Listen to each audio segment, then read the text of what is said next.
Bienvenue, chers auditeurs, dans ce nouveau podcast de la chaîne Le Chemin d'Akita.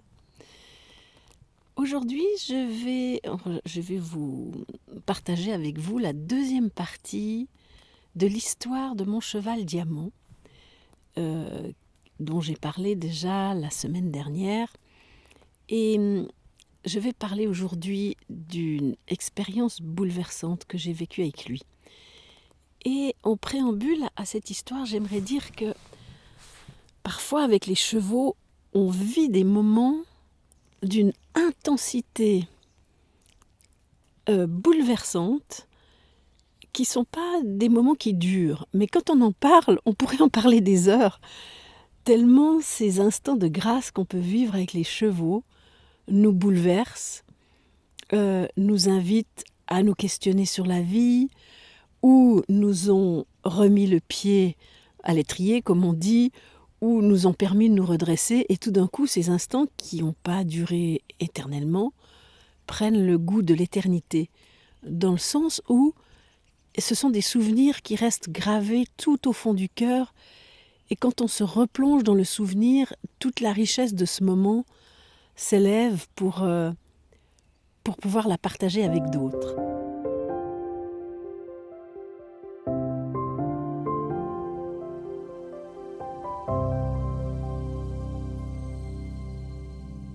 Alors aujourd'hui, j'aimerais vous parler d'une expérience que j'ai vécue avec ce cheval Diamant. Et pour celles et ceux qui aimeraient connaître comment j'ai rencontré ce cheval, comment il est arrivé dans ma vie, je vous invite à aller écouter le premier podcast à son sujet, parce que je ne vais pas reprendre toute l'histoire. Mais voilà, je vais vous parler d'un instant T que j'ai vécu avec lui en 2005. J'étais dans un lieu depuis une dizaine d'années. Et dans ce lieu, j'ai accompli énormément de recherches. On avait monté beaucoup de spectacles. Voilà, c'était un lieu dans lequel j'ai œuvré avec tout mon âme, tout mon cœur, avec tout plein de merveilleuses personnes autour de moi. On a réalisé des grandes choses, il y a eu des grandes rencontres humaines, il y a eu beaucoup de processus de transformation qui se sont activés dans ce lieu grâce à la présence des chevaux, mais aussi grâce à mon accompagnement, à celui des personnes qui travaillaient avec moi. Enfin voilà, c'était un lieu extrêmement vivant, vibrant, un lieu de recherche qui a été vraiment un lieu que j'ai infiniment aimé. Et puis voilà, la vie fait qu'on ne reste pas toujours dans les mêmes lieux parce que la vie est impermanence et parfois la vie exige de nous de faire des virages, d'accomplir des changements, ce qui a été le cas. Et ce qui était intéressant, c'est que pendant toutes les années où j'ai œuvré dans ce lieu, j'avais fait un choix très exigeant et pas facile à assumer.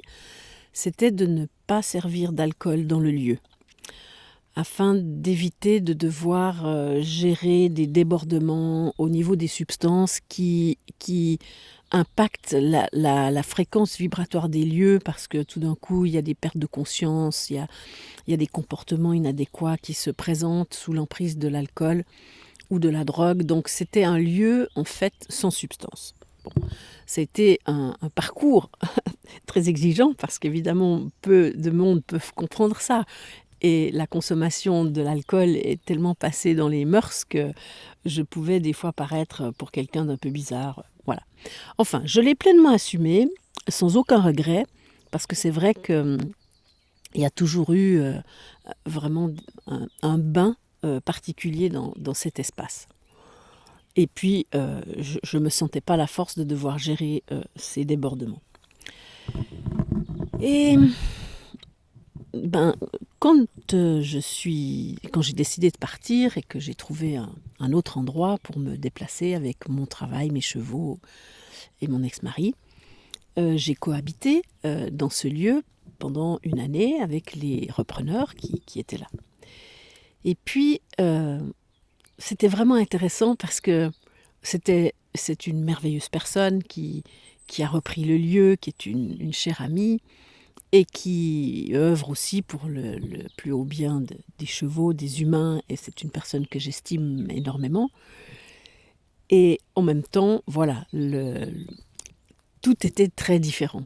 tout était très différent.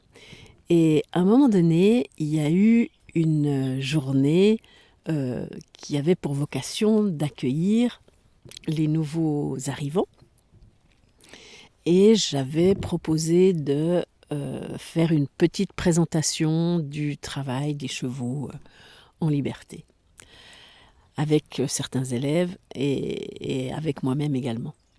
Et c'était vraiment intéressant parce que je traversais une période extrêmement douloureuse qui était une période de deuil, parce qu'évidemment quand vous mettez toutes vos forces d'âme dans un lieu, toutes vos forces physiques, forcément il y a un certain attachement au lieu qui est pas anodin et qui demande à être transmuté comme toutes les pertes et tous les deuils. Donc j'étais un petit peu dans cette énergie de deuil, de grande fatigue aussi, parce que j'avais beaucoup donné. Une des raisons que j'avais choisi de partir, c'était carrément un burn-out que j'avais fait parce que je travaillais trop depuis trop longtemps. Donc j'étais dans un état un peu vulnérable. Et puis tout d'un coup, il y a cette préparation de cette belle fête qui était co-animée, enfin qui était co-organisée entre les deux personnes, entre nous deux. Et qu'est-ce que je vois arriver sur le parking? Sponsor principal, Coca-Cola, Moët et Chandon, le champagne. Je vois arriver un mouton ou un cochon, je ne me rappelle plus, qu'ils allaient griller sur le parking alors qu'on était à peu près végétariens dans notre équipe. Et là, tout d'un coup, je me sens...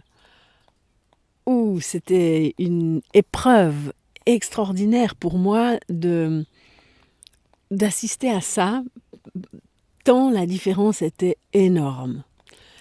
Et ça m'avait plongé dans un profond chagrin de voir que l'esprit était en train de changer, même si tout est en ordre et tout ce qui a été accompli là-bas est juste magnifique et spectaculaire, et j'admire tout le travail qui est accompli.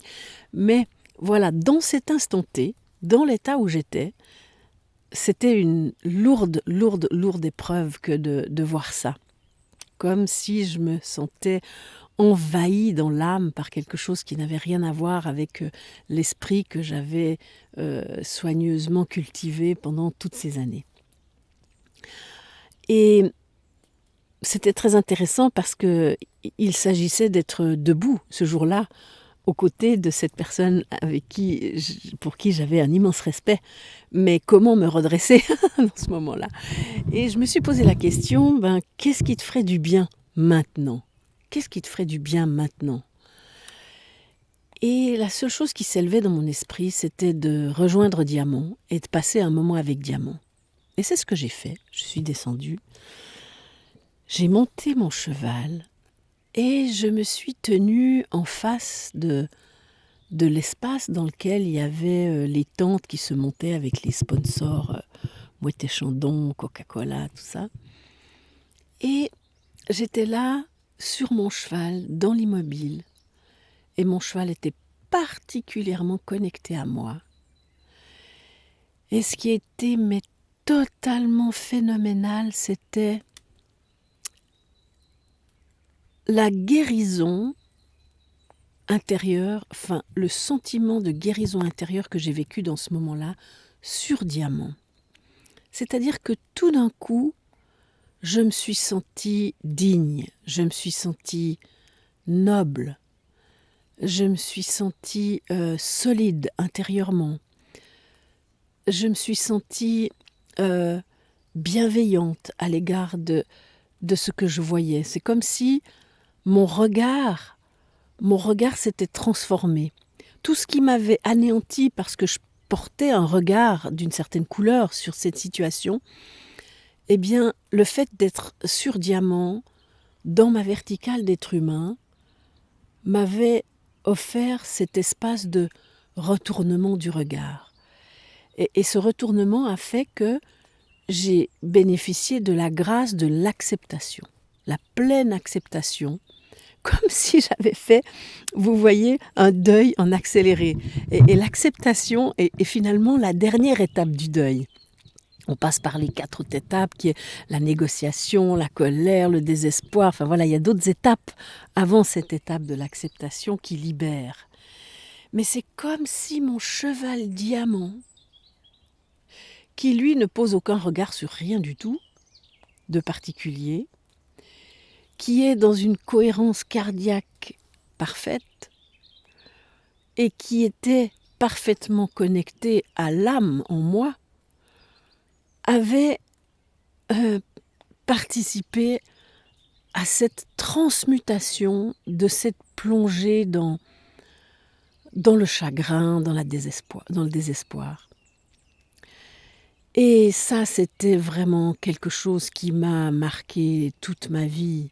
C'était l'aspect guérissant, totalement mystérieux pour moi, qui se joue dans cette rencontre presque mystique avec le cheval, qui d'ailleurs, mystique vraiment au sens le plus spirituel du terme, dans le sens où quand on est sur le cheval dans notre propre verticale, dans une certaine posture enracinée dans notre cathédrale intérieure, eh bien on rencontre le plan horizontal du cheval et on vit quelque part le phénomène de la croix. Et là, je me sentais effectivement, le matin totalement crucifiée par cette situation qui finalement n'était pas très grave, mais ma façon de le voir, je me suis crucifiée avec une certaine façon de porter le regard là-dessus.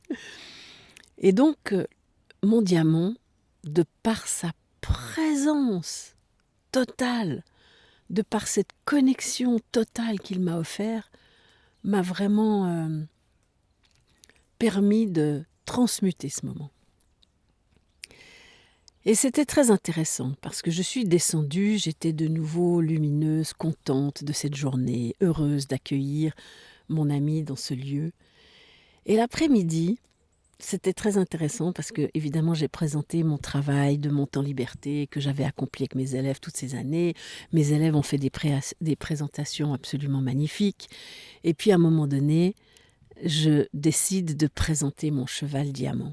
Alors bien évidemment que je n'ai pas raconté à toutes ces personnes inconnues ce que je vous raconte là. C'est évident que je n'allais pas m'exposer à ce point dans l'état dans lequel j'avais été le matin. Mais voilà, j'ai pris un moment pour présenter mon diamant. Et c'était la première fois que je le montais en liberté devant du public. Et j'avais choisi une musique hyper puissante de Hans Zimmer, qui a composé énormément de musique de chevalerie, parce que chaque fois que j'entendais ces musiques de chevalerie, quelque chose se redressait en moi et je me retrouvais dans ces forces de vie et dans ce feu sacré qui me caractérise. Donc j'avais choisi cette musique. Et c'était vraiment magnifique, parce que mon cheval, il s'est présenté devant, je ne sais pas, il devait y avoir 150 ou 200 personnes. Il n'avait jamais vu du public, il n'avait encore jamais travaillé en musique. Et je suis partie avec lui dans cette musique, juste faire dérouler quelques tours, monter en liberté, au pas déjà, au trot, alors qu'il était tout frais dans cette initiation, lui. Je commençais seulement à vraiment bien maîtriser cette conduite en liberté avec lui. Il était tout frais là-dedans.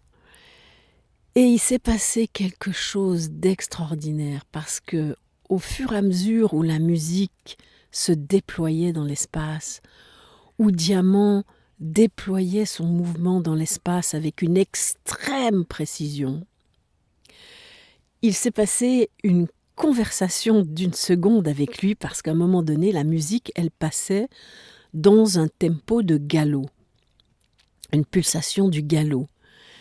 Et je me sentais tellement puissante dans ce moment-là face à tout ce que je voyais qui m'entourait. Je me sentais tellement puissante que mon cœur avait juste envie de partir au galop avec mon cheval, mais je n'avais jamais galopé avec lui en liberté.